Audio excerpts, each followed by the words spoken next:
at the end of it all, he would be up, I don't know, at least 2 or even 3 pawns. Yeah, I think we got the majority of it. That was such a beautiful tactic. We've seen that by some of the best players in the world, but it's so easy to miss because you have to give up your queen and realize you can sacrifice your rook in the corner, temporarily being down a full queen. And look at this.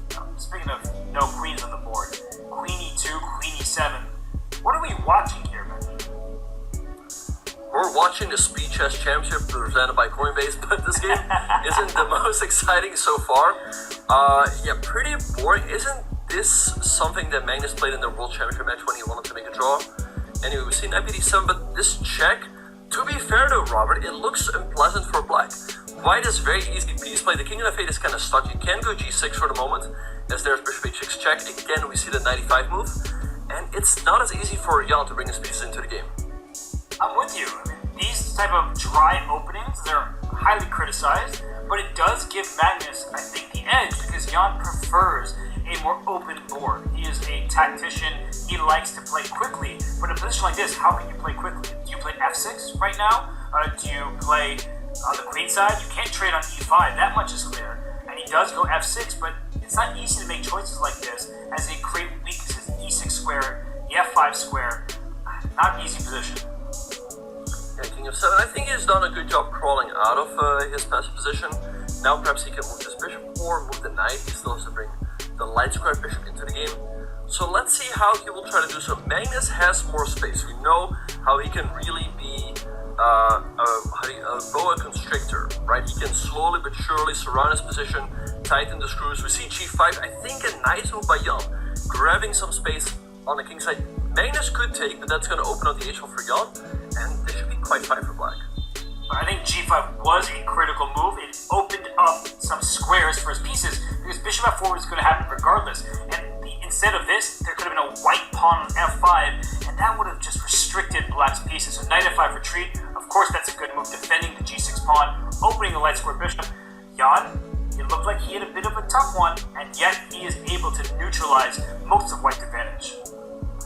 Yeah, exactly. Knight f5, nice move by Jan. If he gets the opportunity, I think he would love to go g5, take the knight away, then develop his bishop, go rook e8, and then the position should be quite even as the pawn structure is symmetrical.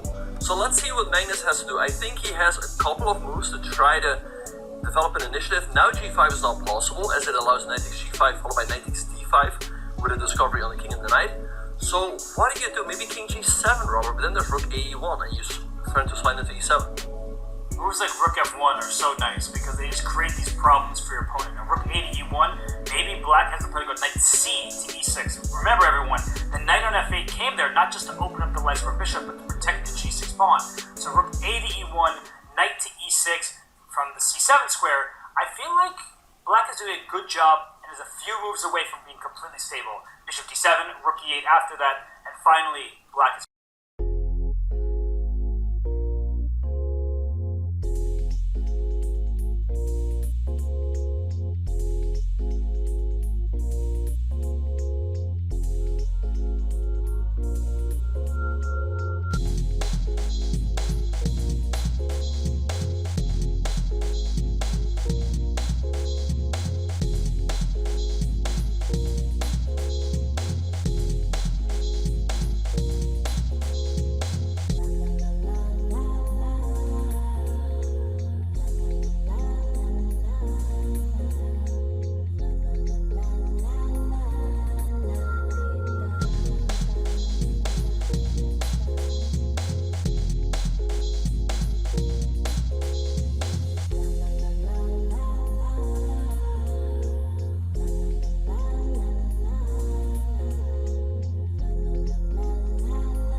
draw, like milking out the clock here, is not a bad idea. Again, you get less games in the match, so I think Magnus perhaps should resign himself to a draw here sooner rather than later.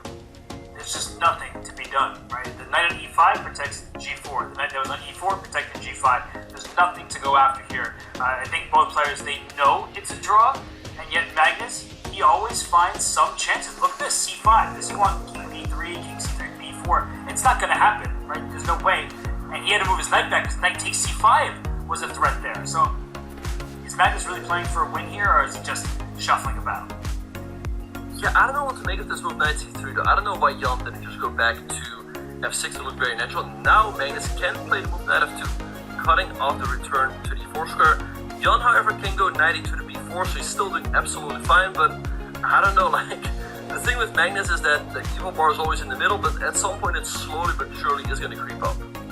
Yes, because the eval board doesn't take into context how difficult it feels to play a position. A big issue right now for Magnus is he would love to attack the a5 pawn, but his knight doesn't have a single square in the board where it can attack it from. Oh, knight takes c5, Robert. Knight takes c5. Oh. Was there knight takes... No, there was knight takes c6 there, so that was a miss by both real quick, knight takes c5 was a big opportunity for Jan. In case you win the knight and knight takes c6, there's knight e4.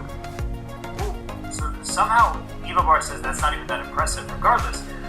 So knight takes c5 still maybe had drawing chances, but you can't miss those. If you're Magnus, you can't allow it, and if you're Jan, you need to find that moment. Exactly. Now we see a trade on b4. Jan trades, and I think this is just headed for a draw. The king goes to c7, and there's nothing for either side to do. So, okay, if you're Jan here, do you just milk out the clock? I guess, well, he doesn't.